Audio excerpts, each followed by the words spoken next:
Welcome this morning. It is a couple minutes after 9 o'clock. I think I'll wait one more minute just to be sure that everybody who registered is able to get on.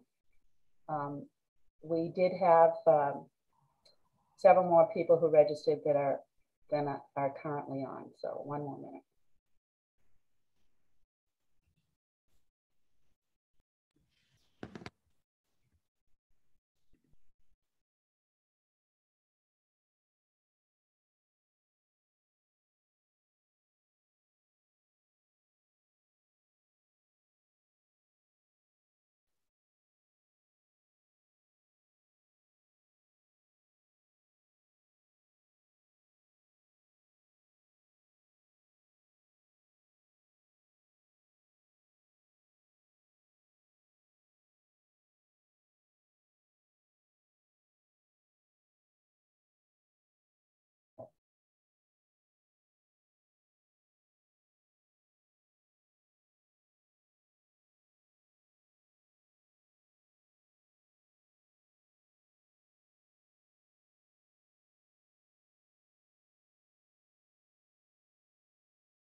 Okay, folks, I think I'm going to get started and we'll just take it as it comes for people joining us after we've started. So, welcome to all who have joined us today. Please note that in the interest of efficiency, this has been created as a webinar, which means that we are split up into panelists and attendees cannot speak. So please put all questions and comments into the chat feature and we will get back to you after the event with those answers. If you are a legislator or aide, please announce that you are here through the chat feature to ensure that we know you are here. There are about 25 legislators and aides that have signed on this morning. So we want to make sure that you are announced. Thank you, Kayla and Laurie and our great team for creating this event and the booklets for us that hopefully you all have seen that has an agenda inside of it if you want to follow it, and then you'll have the booklet for afterwards. I would like to express our gratitude in the attendance and support of Leo Sarkisian, Executive Director of the ARC of Massachusetts, and Ellen Italiadis, Executive Director of ADVP this morning, and all of the agencies who have sponsored and attended this event today. Leo, do you have a few words? Thank you, Cindy. Glad to be with you today in this important session. And it's so vital to have meetings like this. The ARC advocacy organization on behalf of 200,000 people with intellectual and developmental disabilities, including autism, their families, for those of you that don't know.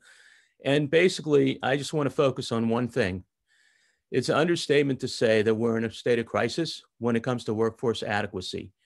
But the crisis isn't due to the pandemic as in other sectors. The crisis was here before the pandemic hit. And just quickly, the National Core Indicators Project, which was set up by state directors of developmental services agencies across the country, did a staff stability survey before the pandemic hit. And actually in 2019, information collected during 2020, and our weighted average in turnover was 42.8%. On top of that, we're the third most expensive place to live in Massachusetts. So when you add that together, and people who the Joint Center for Housing Studies documents that have a severe cost of burden, 30 to 33% of our constituents, that's why we have a problem. So I'm glad you're here to hear this great group of providers and organizations who are putting on this session. Thank you, Cindy, and the other leaders for inviting me. And please listen, and those of you that can make a difference as policymakers. Thank you. Thank you, Leo. Ellen, would you like to add to that?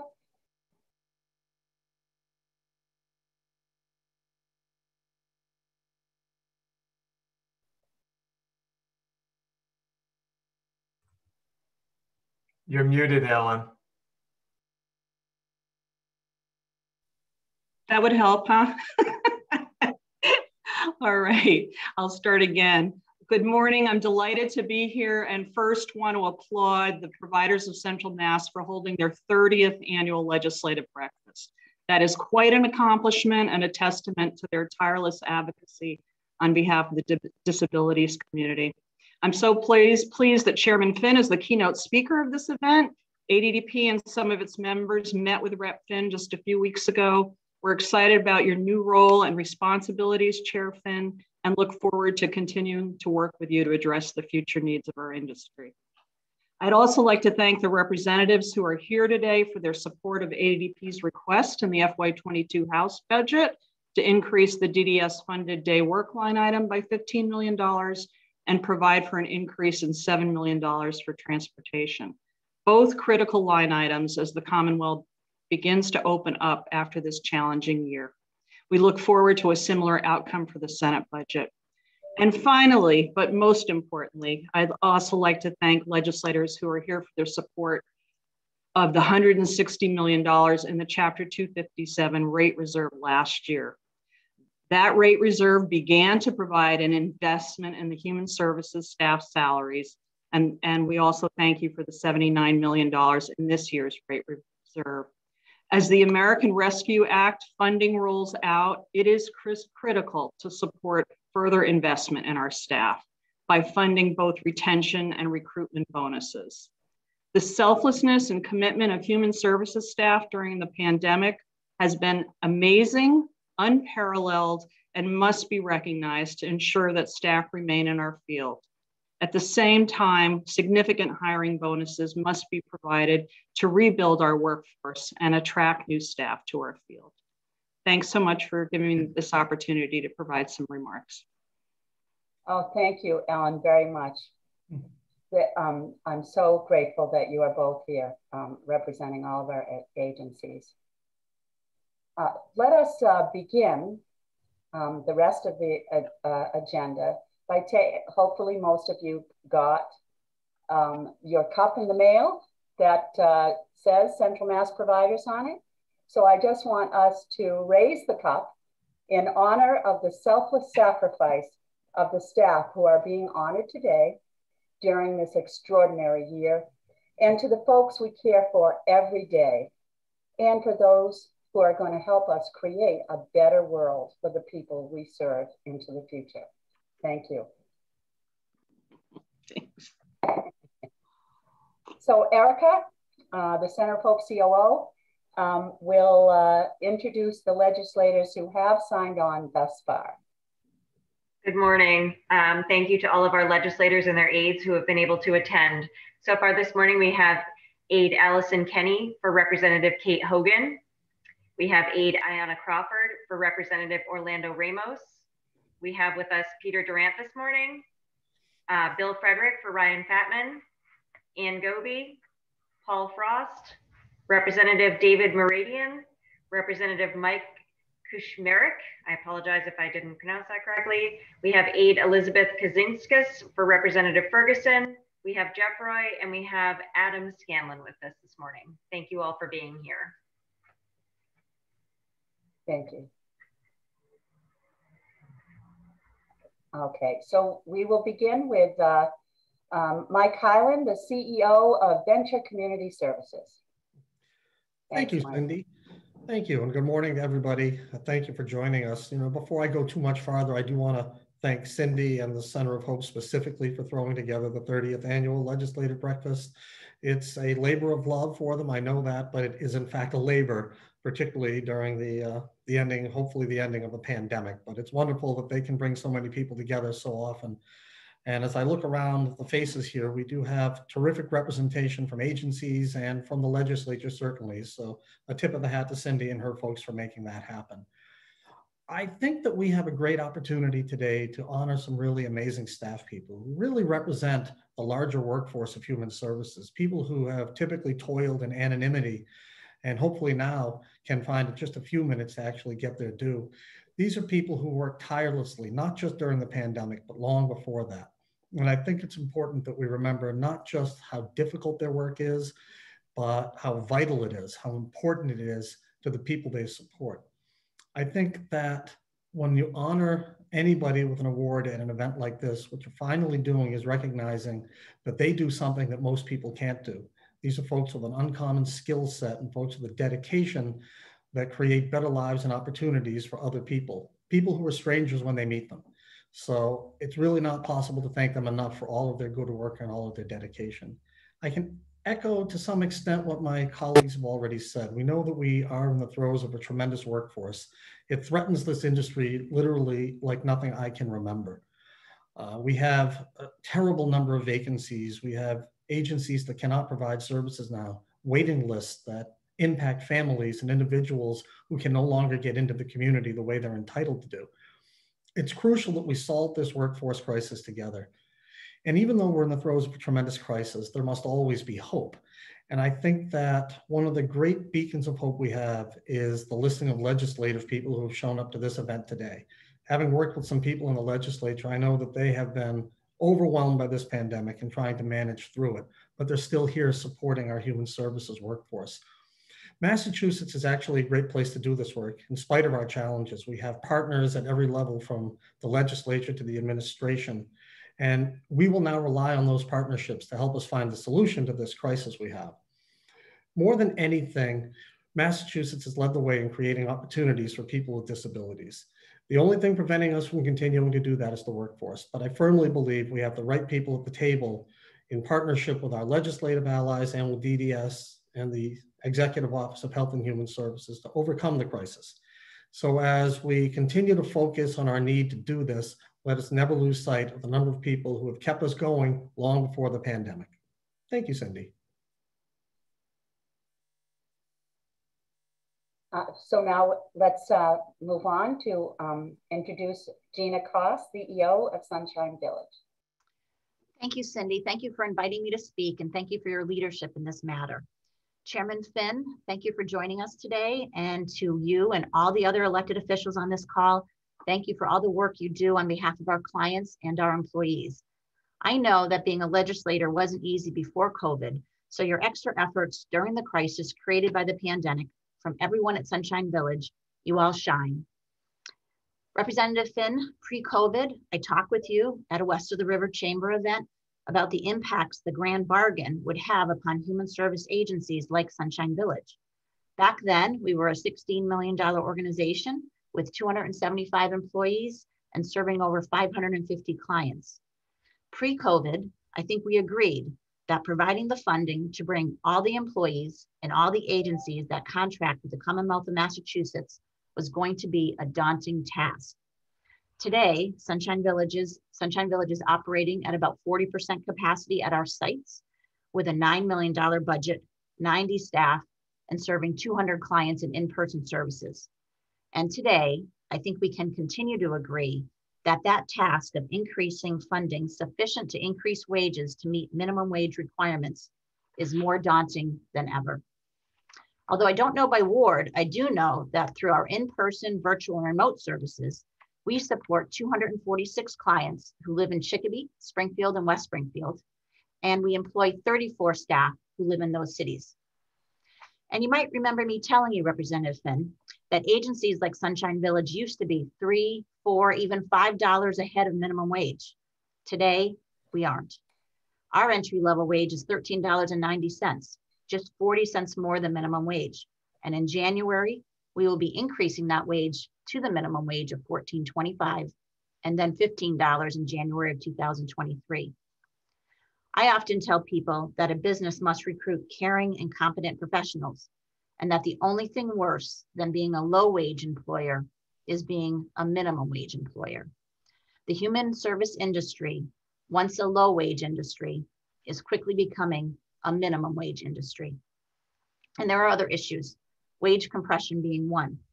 In addition to funding those increases with minimum wage, we must also think about how we will deal with compression issues.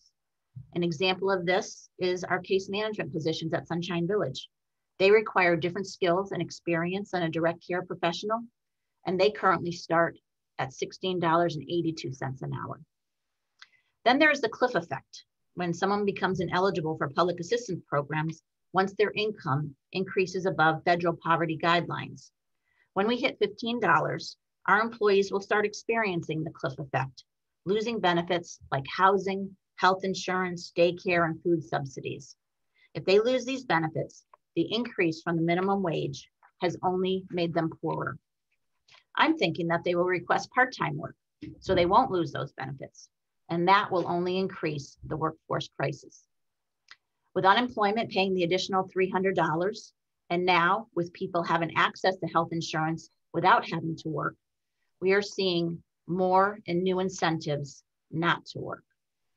Michelle Thoreau from Berkshire Hills Music Academy shared with me an act that was filed by Senator Eric Lesser and Representatives Patricia Duffy and Carlos Gonzalez concerning public assistance for working families and the creation of a pilot program to address the impacts of the cliff effect, SD 1025 and HD 1701.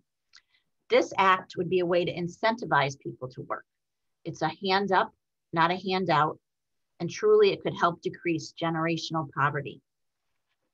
I am sure that over the course of this section, you'll hear more real life examples, but here is one that truly illustrates the ongoing and increasing workforce crisis. A fellow provider, Work Opportunity Center, who serves 101 clients and employs 14 people in your district, has had 5 job openings. Their positions pay over $15 an hour.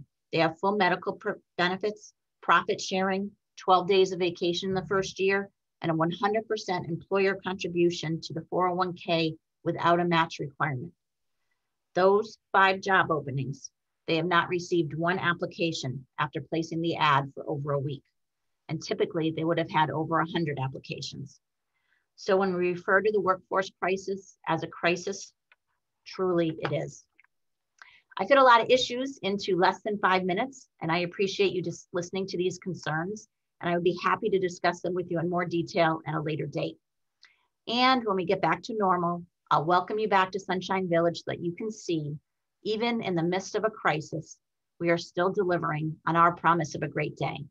So thank you for being with us today. And now I'll be turning the Zoom session over to Bill Stock, who is the Vice President for Government and Community Relations at Seven Hills. Thank you, Gina, so much. Good morning, everybody. And I too want to thank Cindy for her efforts in regards to this event. I haven't been around for all 30, but I've been around for a good number of them. And we've grown from going from a restaurant in Webster to the Holy Cross facility. And every year Cindy makes it bigger and better. And she does a fantastic job, her and her crew, on this. And I can never thank her enough because, quite frankly, it's such a great event that I don't have to do one. So it is certainly a pleasure to be part of this. I'm honored to be part of this event. I also want to thank Chairman Finn, the other legislators, the legislative assistants for joining with us. It's so important for us to have you here, to hear our stories, to hear about our issues. And it gives us that few opportunities in which we can tell you up front exactly what's going on with us. Lastly, I also want to congratulate the award winners of today. Like all sectors, this has been a very difficult time. The pandemic has hit everybody hard, and especially has hit the human services sector hard. But the work that's been done by the people in the human services sector, caring for the people we're charged with to support, has been extraordinary. It's been inspirational, and quite frankly, to me, you are all heroes. I can never say enough of the work that I've watched this year and the dedication that the staff has had for caring for people. I'm actually here to introduce to you one of our heroes at Seven Hills Foundation. Felicia Agbenyo is a second-generation Seven Hills employee. She started her career at Seven Hills 9 years ago as a DSP. She's worked at several of our long-term residential facilities as a DSP, and for the last 4 years, she's been the residence director at one of our homes in Grafton. Felicia has her associate's degree in psychology from Quinsigamond Community College, and she's currently working on her bachelor's in psychology from William James College. So it's my distinct pleasure to introduce to you Felicia. Go ahead, Felicia, it's all yours. Hello, everyone. As Phil stated, my name is Felicia Agbenyo. I'm a residence director for Seven Hills Foundation Community Services. I'm very happy to be gathered here, albeit virtually, with all of you for the annual legislative breakfast, and what a wonderful and important cause to gather for. Thank you to the hosts, legislators, and all of the participants who make this event possible. I think it would be fair to say that 2020 and 21 have been the most challenging years in many of our lives on both a personal and professional level. Throughout this past year and a half, the fear has been palpable around such things as fear for our health, scarcity around basic needs like food and water, and items that may not be deemed a necessity, but sure make our life a lot easier, like toilet paper. For many of us, seeing no food and water on the shelves was alarming, but for those of us in the human service and healthcare field, the new scarcity around not having enough personal protective equipment was a new kind of fear. I repeatedly heard about the world taking a pause, such things as schools, parks, places of worship, and most jobs, with a caveat on most. While most of the world was taking a pause, health and human service workers were now working more than ever. From the end of mid-March to April 2020, my program, along with most of the programs in Seven Hills Foundation, went on a 2 to 3 week staying healthy in place or sheltering, where we lived in the program around the clock as full-time staff. At this time last year, COVID was a scary new reality and the rate of transmission was surging. In my program, all of my staff, besides myself and the 2 other women that stayed in the program with me, had second or third jobs. I'm a single mom to a wonderful, kind-hearted 9-year-old, and the decision to leave her for an extended period of time during a global pandemic was not an easy one to make. But I did it along with many of my coworkers in the human service field to care for vulnerable population. When scarcity and uncertainty seemed to be at its highest, I truly saw the best in the people I worked with. During the time of the sheltering and for months after, human service staff were receiving incentive pay for working during the COVID pandemic. That pay modeled for the first time a real, much closer model of a fair living wage for us all. When there was a COVID exposure in a program, staff were paid hazard pay, with the acknowledgement that caring for people who have daily challenges, along with a COVID positive diagnosis, was a vitally important job, but it also placed the caretakers and those in their own households at risk. I've seen and experienced firsthand the hard work and dedication of the staff in the human service field. Human service workers deserve equity in the workforce. Paying people a livable wage shows the monetary value of the work they do. And I wholeheartedly believe that when our job is caring for those who have difficulties caring for themselves, we should be adequately be able to provide for our own family. Making a living wage in the human service field will also attract the kind of workforce we want. Capable people who have rich experience in both the field and education. The human service field adds such a value to the people we support, and I deeply value what I do, but more than that, I value the people that I do it for. Next is Kevin Solera, COO of the Arc of Opportunity. Hi, good morning, everyone. It's so nice to see so many people out in this virtual event. I'd also like to thank Cindy and everyone at the Center of Hope for coordinating this. I know it was a huge task and a lot of work and really great job. And also the other Central West providers and all of your thoughts and advocacy and help coordinating this event. I'd also like to appreciate all of the hard work the legislators have done in recent years regarding our workforce. And again, this fight is not over, and hopefully this morning you're learning a little bit more about the crisis and especially some of the external effects it's had on our industry. So first of all, I'd like to thank you legislators for the remarkable work of supporting DDS programming within the FY22 budget.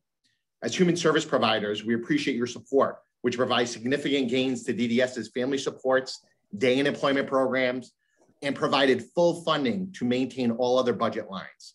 Thank you. We also appreciate your commitment to provide rate enhancements to reserve services for individuals with intellectual and developmental disabilities throughout this pandemic. But even with these commitments, human service providers still need continued enhanced rates beyond June 2021 to sustain the industry's vital services. Extensions of unemployment, federal stimulus, and competing higher paying jobs have further added to these staff vacancies. It is extremely difficult to hire direct care staff with so many responsibilities and certification requirements, while having other industries like retail and warehousing making much more with lesser demands. Without adequate and competitive staff wages, individuals served will continue to suffer by receiving less services or remain on long waiting lists due to the inability to hire and retain these staff. Families also let us know that their own ability to return to work is compromised because there is no safe, reliable place anymore for their loved one with a disability to go to during the workday. Current state reimbursement rates do not allow to be offered by human service providers, which has been a longstanding issue even before this pandemic. With competitive industries paying higher wages and consecutive minimum wage increases within the state, this has further added to this workforce crisis. It is important to note that recently the state has issued use of the Bureau of Labor Statistics that benchmark staff salaries across Chapter 257 programs. Although this should be great news, we are concerned that the Commonwealth is using old data to determine these new rates. For instance, in preparation for 2021 rates, 2017 and 2018 data was used when 2020 salary benchmarks were available. Given that these rates are effective until 2023, using data from nearly 5 years ago to benchmark staff salaries restricts an organization's ability to hire and retain staff throughout this 2-year rate period. Human services agencies are now facing vacancy rates of over 40%, with 75% of these agencies maintaining long wait lists even after service capacities have increased post-COVID. Human services workers are now becoming the silent heroes within Massachusetts. We all need to advocate for the important and valuable work each human service worker provides. We need to make this profession acknowledged across the Commonwealth to elevate rates to appropriate standards. This pandemic has only accelerated this issue as other industries face a much different workforce crisis. As nonprofits, we are at the mercy of state reimbursement rates, which limits our options to supplement these insufficient funds. Please hear our voice and protect the human service workforce. As you hear from our next speaker, Marianne Walker, the staff are our services and relied upon by many folks living in our local communities. By not acknowledging the value of this work, coupled with the lack of financial support to provide adequate salaries, all of our services are in jeopardy. Please join our mission in elevating the valuable work that is done each and every day for someone living with a disability. I'm happy to introduce Marianne Walker, who will speak to her personal struggles, returning back to her day program and living through this pandemic in her residential home.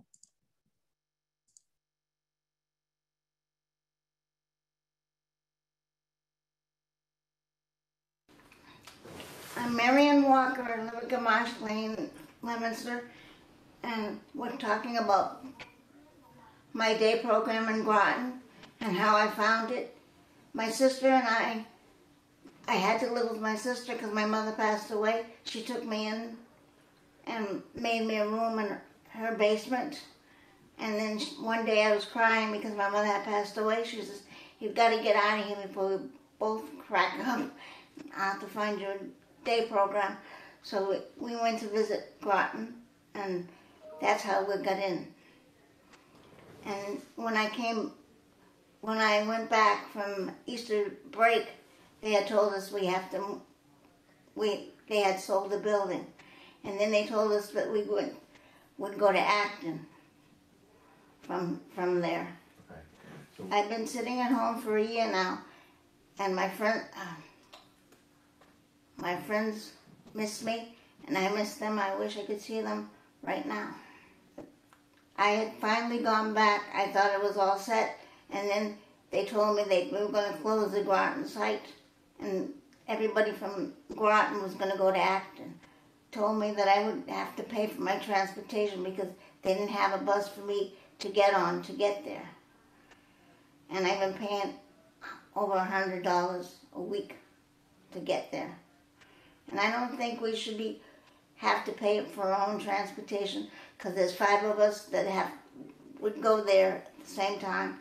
We'd be picked up and then we'd be brought right to the site and we'd have a good day. I am home waiting again because I can't afford the transportation that I paid for. Yeah. I love all my friends and staff and Alice and Chris Waterman. Please help us get money for transportation because we need it badly so we can communicate with our friends. Help us with this workforce crisis and get our staff back. Hi, I'm Kathleen Lamoureux. I'm a Division Director of Residential Supports for the Arc of Opportunity. During the pandemic, we were really faced with an unprecedented situation that led to one of the biggest workforce crises we've had to deal with in human services. This led to waiting lists of individuals returning to day program, a list of staff vacancies that needed to be filled, limited transportation, and lack of available drivers that really impacted our folks' ability to get back to day programming. You can imagine how frustrating this really was for a lot of the folks we support, and Marianne is one of those people that was really stuck at home waiting to get back to her friends and some of those meaningful relationships. Well, there was a couple. They were young kids, and they knew how to work with me, and then they decided to move on. And so I didn't know they were going to leave. They never told. I don't like it because I get used to one staff, then I have to change it. I don't like it. And I don't think anyone else likes it in the house either, because everybody's different. And the way I stand up, I think everybody's afraid the way I stand, because my foot goes one way and my other foot goes the other way. Yeah. And I like the staff I do have because they're very supportive. I think they would stay if they were given more money. You never know. Something might come up that they have to leave. I know they don't want to, but sometimes they just do. I think they should value the staff that works with me, because they work with me very well. And if I get in trouble, they help me when I can't move to. Because when the weather changes, my legs don't want to move the way I want them to move. And like when I get upset, like it was yesterday, after coming home, Julie says, "Don't worry about it. Everything will work out the way it's supposed to." Yeah. I tell you, we need more money for the staff that we do have, and make sure they know what they're doing. The staff that we have now knows what they're doing, but I just like people, and I like to talk to people, and I hope this video helps, because I think all handicapped people need a lot of help. Please help us with the staff that we do have and give them a raise, because I think they deserve it for everything they do.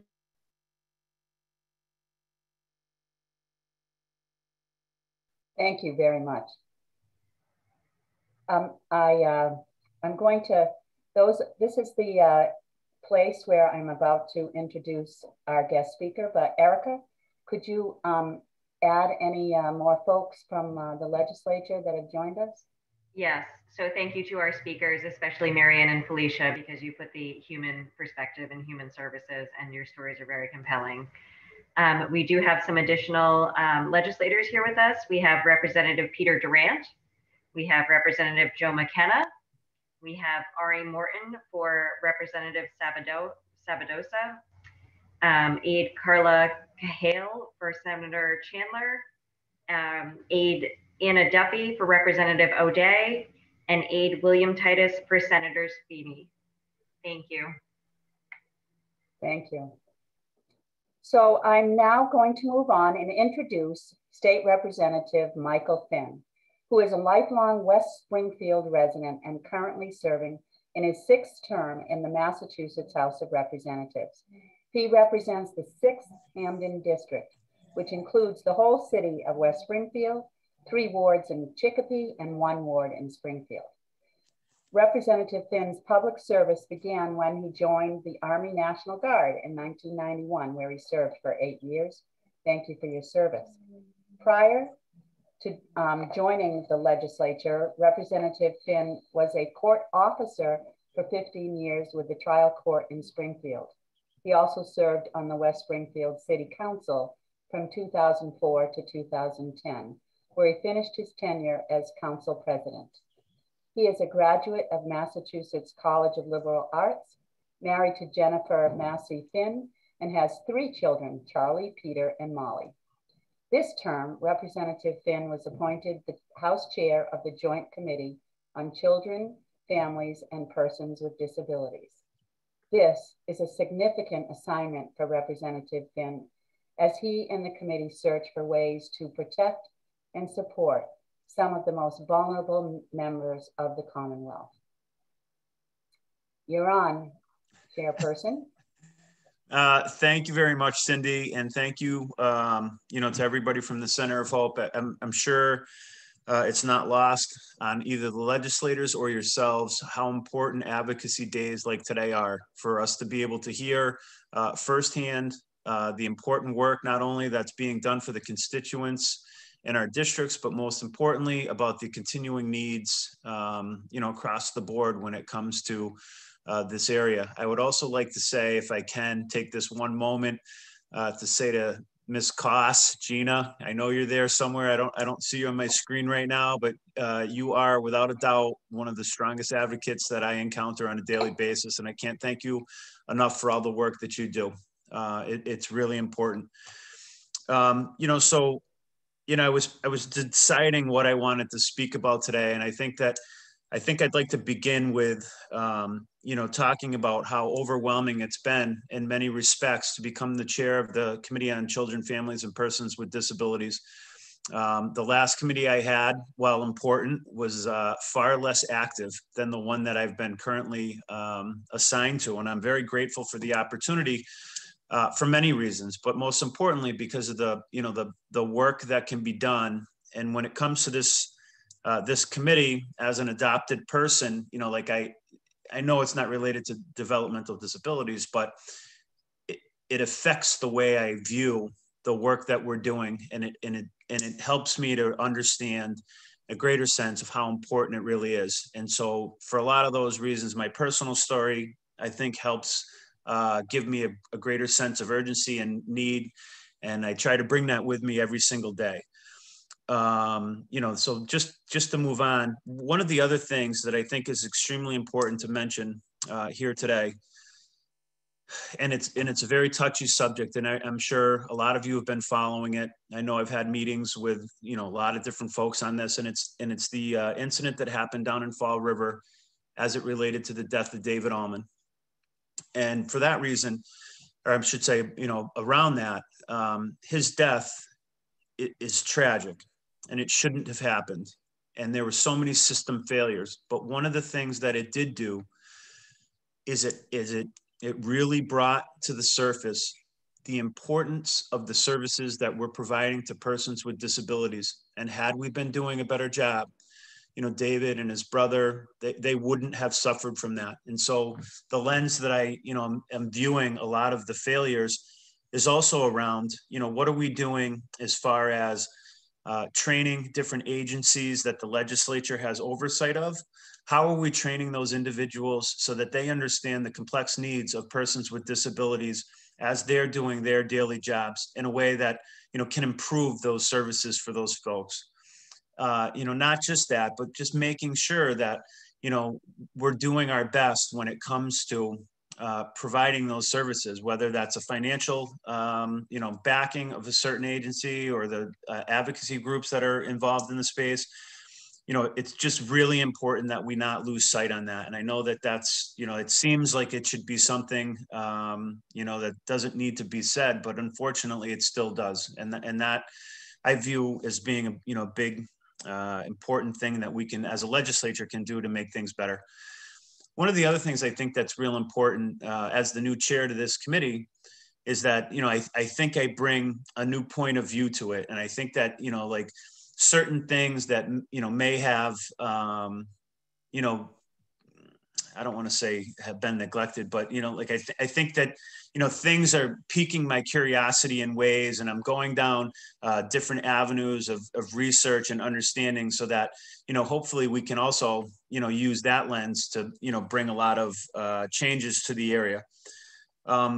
The other thing too, if I can just backtrack, I'm getting a little confused here, is with the issue with David Allman, is that, it really showed, the problems that can develop when it comes to COVID and how COVID-19 pandemic has impacted, just the Commonwealth in general, but more importantly, these services that are being provided. And we really do, have to do a lessons learned type of legislation moving forward so that we can, anticipate perhaps the next pandemic if it should arise and be more well prepared for that. And I think that those are just, some underlying themes that I think are important. I'm just gonna switch my screen for 1 second.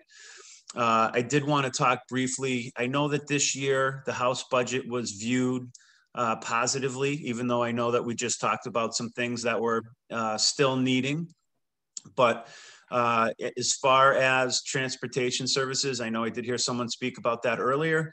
The House increased the funding by $7 million to $27.1 million for existing day service programs. And we think that that's important and that's a good commitment. There was a $15 million increase for community day and work programs for a total of $220 million. Our House FY22 budget addressed the needs of individuals with disabilities and their families with a $7 million increase to the family support and respite services for a total of $89.4 million. I was also, pretty enthusiastically supportive of all of the different agencies with their Turning 22 programs to make sure that we ensure the long-term success of youth who have aged out of services but still need counseling and housing and education and unemployment services. One other thing that I think was really important was we're moving to full implementation of the Nikki's Law Registry. And as you all know, that registry is a registry of perpetrators of serious abuse of individuals with disabilities, and it's fully funded. And I think that that's, pretty significant, and that's an important thing. And then lastly, there was the Tenancy Preservation Program, which was funded at $1.8 million, which helps preserve the tenancies of persons with disabilities. And so, I know that there's still a lot more that needs to be done. I'm sure that, my colleagues across the board who are on this call, and there's too many of them, I was going through the different screens earlier, it's not lost on us. And it's not lost on us because, it's a day in and day out experience for us as legislators. There's not a day that goes by, I'm speaking for my office, maybe it's because I'm the new chair, but there's not a day that goes by where we don't receive calls where people are asking for help, where either they're having a problem with services or they're unaware of what services are available, and we're trying to connect them to people within the space. And, I just think that, one of the things I've learned over time is that the most important job that we have is listening, and attending a breakfast like this to be able to sit down and hear what the major concerns are and where the holes are viewed by the folks that are working in these areas day in and day out is extremely important. And so I guess I'll conclude my remarks there, but I just wanted to say thank you very much to everybody for giving us this opportunity. And I was going to make a light joke about the fact that there were 2 Dave Meridians on the call, but one of the Dave Meridians was able to change his name back to his real name. So I'm just glad to see you both there. Anyway, thank you very much. Thank you so much, Chairperson Finn. We're so grateful that you took the time to speak with us today. I'd like to mention that I also see, although I can't follow the chat very well, that Senator Gomez, who is the Senate side chair of Children, Families, and Persons with Disabilities, is with us as well. Thank you. We're now about to go to the award distribution, and we are starting to get behind in our schedule. So I'm hoping to make sure that everyone can stay on, even if we're a little bit late after the 10 o'clock hour, especially our legislators, because if you want to be able to speak, we certainly want you to have that opportunity. I know that many of you have citations for our awardees, and we want you to be able to show that. So we're going to ask that the presentations of the awards goes by quickly we'll use the PowerPoint and the people who are speaking, and then afterwards we'll have the legislators speak. Hopefully all of you can stay on long enough to make sure you have that chance. Thank you. We will, Erica, is there anybody else who's joined us before we start? Yes, just one other. Representative Meg Kilcoyne, thank you for joining us. Thank you. So we will move right into going back to Mike Highland. Thank you, Cindy. This really is the good part of the day, isn't it? It's Venture's great pleasure to honor one of our program directors, Alicia Randolph. Alicia joined us way back in February of 2020 when I assume she was about 8 years old, maybe. And ever since then, she's been a tremendous role model for all of our employees and a tireless advocate for all of the people we support. Alicia currently serves as one of our program directors, which means that she is tasked with probably the most difficult job, as she needs to do everything she can to support the people in the programs, and then she has to support the staff who are working in the programs. But Alicia does all of that with a tremendous determination and a tremendous grace about the way she goes about helping people. I'd also say that I'm certain Alicia has never asked anybody to do something that they haven't seen her do already. So I really think she is representative of the very best things about our workforce. And we are grateful to have her, and we feel very privileged to be able to honor her. So thank you so much, Alicia, for everything you do for us. And I will now transition to my friend, Erica. Thanks, Mike. Cheryl Brown is our production manager, and she's been with the organization for about 25 years. But it was especially during the pandemic that she went to extraordinary measures. So for those of you who don't know, the Center of Hope Foundation has a subsidiary company called Norris Corporation. It's an inclusive company, and we provide manufacturing, assembly, and fulfillment services. The expectations for this company during the pandemic did not change, even though we weren't providing services in person to our program members. Customers expected the same level or more on the manufacturing front for their products. And Cheryl and her team continue to work under extremely difficult circumstances, getting the jobs done in a timely manner. Her competency and commitment to this company is outstanding and is greatly appreciated. At this point in time, I'm going to turn it over to Linda Knoyer to present the Excellence in Advocacy Award.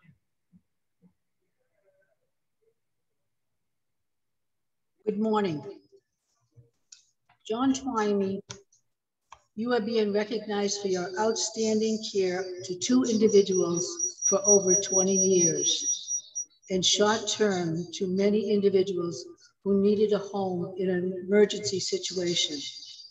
You represent all shared living and adult foster care families who have weathered the virus and will continue to provide exceptional care to all individuals. Thank you for your dedication to everyone, and also supporting other shared living families. Thank you, John. Now I'll turn it over to Pat Laurie. All right. Jim Howard was asked in 1984, 37 years ago, if he would leave a job of another rehab center to reinvestigate and reinvigorate a struggling chapter of the ARC. A small donation of $114,000 was the impetus to start over. So he took the chance and has brought the agency from frozen water pipes and talk about closing to the organization it is today, serving 64 towns and 700 program members. Jim mostly retired, keyword mostly, retired last June, but we were unable to have any kind of event. So we want to take this time to thank him publicly for his dedication to the Center of Hope Foundation. The board believes that we would not be the agency we are today without his leadership. His style of management has allowed us to have a wonderful reputation as an extraordinary, caring organization.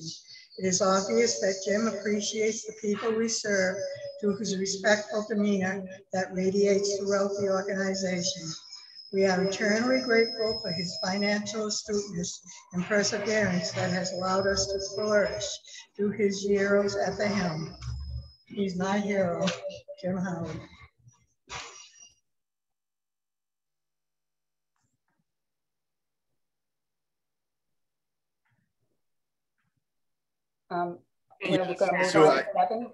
Yeah. So the Arc of Opportunity is proud to present the Division Director of Residential Supports, Festina Julie, and Direct Care Professional, Frank O'Keery, with this award for their leadership, strength, and dedication. Hamilton Street in Worcester was the first group home that was faced a significant COVID outbreak at the Arc of Opportunity, with 4 out of the 5 residents testing positive for COVID-19 at the same time. Many staff refused to come into work for the fear of their own safety and the risk posed to their families. Staffing the home reached crisis levels. The need to implement isolation protocols and tend to the residents' physical and emotional needs added to the demands on staff. Festina Julie, who has a young family of her own, decided she would lead by example. She took off her administrative hat and began covering shifts in the home. Festina worked side by side with Frank O'Carey, one residential nurse, and one relief staff to cover the home. They worked many exhausting hours, yet provided excellent care to each resident. Because Festina and Frank were willing to take an intelligent risk, the staff who originally were too scared to come into work began changing their minds, seeing Festina and Frank's willingness to work as acts of courage. This was the pivotal moment when staff began returning to their shifts. Many that returned said, if my director and Frank are confident that they can stay safe while working, then I can too. The Arc of Opportunity is humbled by the leadership shown by Festina and Frank as they led the way in responding to our first COVID crisis with strength, commitment, and grace. Thank you, Frank and Festina, and congratulations on this well-deserved award. I will now turn this over to Ken Bates, CEO of Open Sky, who will present an award to the Elmwood Terrace team. Good morning, everybody. What a glorious day. Happy Friday. And thank you to all the legislators and the wonderful staff in so many programs throughout our area. Our award today goes to the Elmwood Terrace Live-In Team in Millbury, Massachusetts. And this award honors 4 Open Sky employees who all work in one of our group homes. During the height of the pandemic, they provided live-in services, meaning they lived in the home for 1 full year while working to ensure the safety of the residents. 1 year, an incredible sacrifice and, often overused term, but surely heroic. According to their manager, Tanya Holmes, the team at Elmwood definitely made the best out of a very tough situation, attending Zoom meetings, day programs through Zoom, church meetings, everything through Zoom, right? Keeping in touch with peers.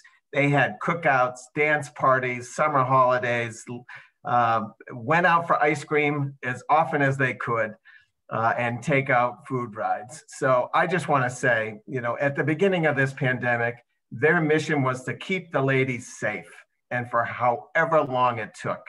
Who knew it would be a whole year? They said, when we talked with them, that where they grew up, family and community came before their own agenda. Family and community. What a great theme and a great honor for the Elmwood Terrace Live-In program. James Farad, Samuel Nyatia, Auntie Derulio, and Tanya Holmes. Thank you so much. And now I'm turning it over to Alex and Cheryl Chan from Nonotuck, presented by Cheryl Ryan Chan. Thank you and good morning. It is an honor to nominate Ben Masali Abumane and my son Nikki for the Resilience Award during today's event. Nikki lives full-time with Ben in Oxford. He is profoundly impacted by autism and intellectual disabilities. He is nonverbal. Abu is a full-time staff person in the house, providing the 2-to-1 support necessary for Nikki's safety. When the pandemic hit, Nikki and Ben began communicating with each other about the changes taking place. Nikki's ability to comprehend the situation is extremely limited, but Ben knows exactly how to help him work through any change, big or small. Ben never faltered in his commitment to take care of Nikki. The level of reassurance this has provided has been priceless. Nor has Nikki ever faltered in his commitment to trust Ben and to adjust to the sudden loss of his routine. Nikki has been courageous and resilient. Abu has known Nikki for 8 years. We have seen Abu's truly authentic friendship with Nikki become a joy and source of strength for Nikki and vice versa. Abu has remained fully present and committed to Nikki and Ben. Where there was a strong, loving, committed relationship among them before, this past year has further demonstrated the true strength that exists when Ben, Nikki, and Abu are together. We are forever grateful and in awe of these gentlemen and feel they deserve the highest commendation.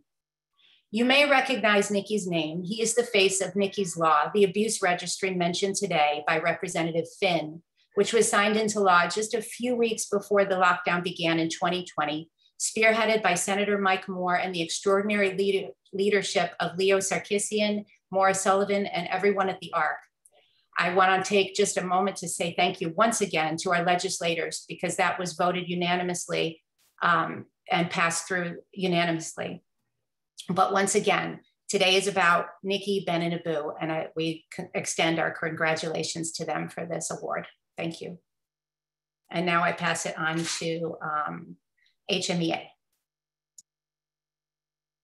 Good morning, and thank you all for being here today. I'm so pleased to be able to present this award to HMEA's COVID response team. With the onset of COVID-19 and the first surge of infections last April, HMEA's team worked with the Department of Public Health to quickly open a 24/7 center for people from HMEA's group homes who were COVID positive or showing significant symptoms. A closed day program in Millbury was converted to a large temporary residence following strict safety protocols. Volunteer staff from different HMEA programs stepped up early in the pandemic, despite fear of the unknown, putting in long hours, days and night in full PPE. Nursing staff went to heroic lengths while working around the clock to educate and calm staff fears while communicating with PCPs and hospitals. We thank them for their selflessness in the face of the unknown. The center served 14 people over time, preventing COVID-19 spread and possibly saving lives. The members of this extraordinary team are Rebecca Devine, Crystal Cole, Mark Fenter, Diane Matson, Michelle Sheldrick, Danielle Warner, Stephanie Guittard, and Peggy Caldwell. We are just so proud and of their dedication. Thank you very much. And I'm going to hand this back to our hostess, Cindy Howard. Thank you, Jewel. So we are at the point where it might get a little confusing. I see that in the chat that some of the legislators are leaving, but I want to make sure that everyone knows that all 21 of the people who are being awarded today will get, they will get a carved cutting board. We try to make awards that are useful, but they also, if you want to, can hang them up on the wall. They say, for instance, this one is Unsung Hero to Alicia Randolph, and everyone will get that. They will also get a certificate from us as agencies and citations from their own personal representative and senator. So in order to allow legislators to move forward, I think I'll start in the order of the awards. I know that Ann Goby just stepped out of the meeting, and I know Todd is not able to be here today. I don't know if Dawn Berthium is here. If somebody will let me know, is Dawn here? Okay. Is Senator Fatman here? No, but his aide is. Hey, Bill. Hi.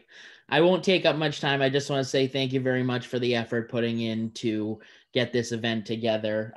Also, congratulations to the recipients. We do have those Senate citations here in their covers for them, and we'll talk about how to get those to them at some other point. So congratulations. It's been a very difficult year. As someone who's been blessed to work from home, I can't thank those enough that are out there doing hard work, living in homes, doing it, just amazing things. It's been great to hear that. So we're proud to be supporters and advocates for your funding. And I have to dip out now as well. I've got another Zoom meeting at 10. So thank you very much again for putting this on. Thank you, Bill. So the next person I have on my list would be Representative Durant. I am here. I just want to say thank you to everybody. You know, I listened to the beginning of this Zoom meeting, and all of you were saying how much work we do as legislators and all the great things we do as legislators to help you out. But really, it's you that all that are the heroes here. And during this pandemic, it's only shined even more. listening to some of these inspirational stories that you have given this morning have just been incredible for me to hear, and I'm sure for my other colleagues as well. I do have a citation as well for Jim. We want to congratulate him on his 37 years of service. And I put on the citation. I started putting on his retirement, but like I think we all know, you don't really retire. So I changed it to semi-retirement. But I just want to congratulate you all. Thank you for all the hard work you've done, and I look forward to working with you more in the future. Thank you, Cindy. Thank you. So next would be Representative McKenna. Thank you very much. And really, I don't have much more to add beyond what Bill and Peter said. We're blessed and honored to support you and all the hard work that you do. And I do also have a citation here for Festina. Thank you for all you've done and for leading by example. And I'm proud to get this to you. And congratulations. And you still look good, even though you have a 2-week-old baby. 3 weeks old, my newest legislative aide. Thanks for sharing, Joe. Next is Dan Donahue on? No, okay. So we'll move right on to Paul Frost. Thank you, Cindy, and congratulations, everyone, on 30 years of advocacy and so on and so forth for all you do for a community that truly needs everything that you folks have been offering and stepping up and helping. And so thank you for allowing us to participate and to say a few words. And I do have citations that we will get out to Nikki, Ben, Abu, HMEA, and the Elmwood Terrace team there. And I just want to thank everybody for their advocacy, their hard work. I know,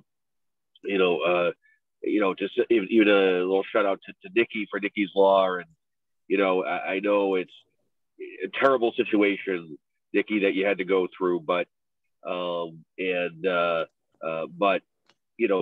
with your family, the support, especially of your mom and your dad and everybody that rallied behind you. And it was very brave to go forward and to make changes, not just to help so many other people that we wouldn't have known needed to help if it wasn't for you and your family. And so thank you for that and for educating all of us. And so with that, I also just say congratulations to all the winners. God bless you and everything that you do. And we're learning from all of you. So please keep it up, and you keep it always, myself and I know all my colleagues, our door is open, and we know that we need to be there to support those who need us most. So thank you very much. God bless. Thank you. So I next have Representative Scanlon. I'm pretty sure he's on the call, unless he had to leave.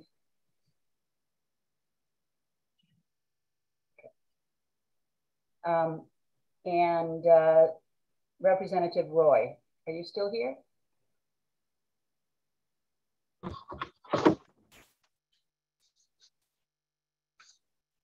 Well, you aren't Representative Roy, but you certainly can have a turn, Senator Moore. Good morning, Cindy. How are you? I'm good. How are you? I'm good, thank you. Congratulations on your anniversary, or your many years of doing this work. Thank you. You're welcome. And I also want to congratulate the award winners. I believe, Cindy, you have several citations from us for the recipients? Yes, we do. Okay. At least 6 of them. Do you want to read them off, or? No, I don't have them in my office. All right, well, thank you. Well, I just want to thank you for your work. As you know, we were able to get Nikki's Law passed last year, or the year before that. And the only way we were able to do that was through all the work of organizations like yourself and the ARC and all their different organizations that work with them, that if it wasn't for you working with us on the legislation, helping us identify the areas that we had to concentrate in, reaching out to my colleagues and showing the grassroots effort that was needed for this, we never would have been able to get it done. We can't do things alone, and I want to thank you and the organization for everything you do advocating for people with developmental disabilities. It's an honor to work with you guys. We get to work with so many different groups or policy areas, but the area that you work with, the people that you represent, are people that we should be happy to do what we can for to protect. So I want to thank everyone who got an award for being recognized and everything they do.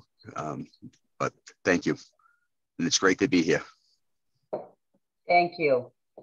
I would, I guess Rep Roy is not here, but I do know that Rep Meridian is here. Well, hey, Cindy, good morning, everyone. Thank you for the opportunity to just say a couple remarks. At the risk of sounding somewhat redundant, which many of my colleagues have already said, thank you guys for all that you do. It's always awesome to be there at Holy Cross. As Bill said, you do such a good job that he doesn't even need to do one. And it's always one of the more well-attended legislative events that we go to. And I think that you should all be really proud of that, because we're pulled in a million different directions, and for us to certainly understand the value that you bring to everything for all of you that work in this field, it should not go left unsaid. So thank you guys for all that you do. It's a pleasure to be here. And I know that I have a citation right here from my girl, Diane, and I'm going to make sure I get that to her. And I thank, the HMEA COVID response team and everyone else for all that you've done. And we're going to be out of this and we're going to be back to the new normal. We're going to get people working. It's going to be great. And we'll see you at Holy Cross, but if not sooner. So thank you all so much. Thank you so much. I think we have Rep Kilcoyne with us too. Hey, Cindy. So happy to be here with you all. And I'll just keep this short because I know so many have already highlighted and hit upon some of the important reasons we're here. But I think it's just so wonderful to be able to hear from all of you and hear about the important work that you're doing, especially in the pandemic. As a first-year legislator, these events are so crucial for us to hear from you directly, so we can begin, doing what we can to support you at the State House. So just thanks again for being here and sharing your stories with us. And I'm looking forward to continuing working with all of you on this call today. So thank you so much. Thank you. And Representative Kushmarek. Cindy, thank you so much. I really do want to thank you and so many of the other care providers who are on today's call for the critical advocacy that you're doing for your industry and your profession. My wife is a geriatric social worker that works, with a number of social workers in the North Central Massachusetts region. See the need each and every day for the continued advocacy and for the continued advancement of this profession.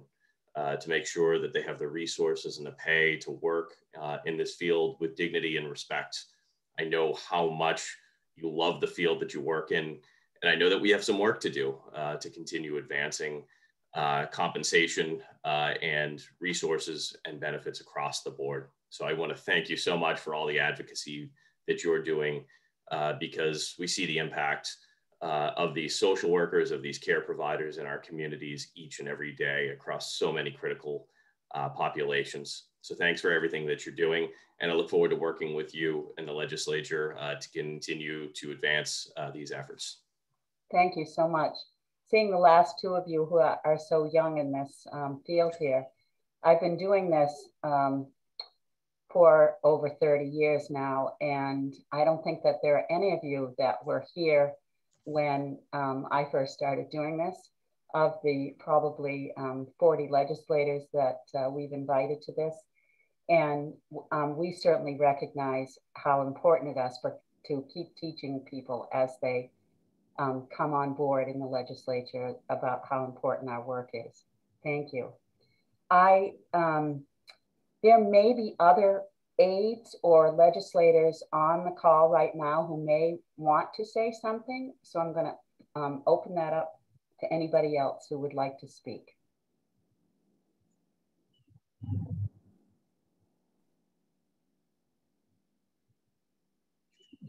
Okay.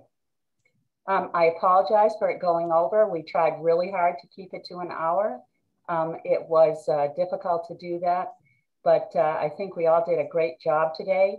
Thank you all so much for your attendance. We hope that this event, even though it is one among so many, will encourage you to work with us to create an increasingly better world for this most vulnerable and important population. See you all soon.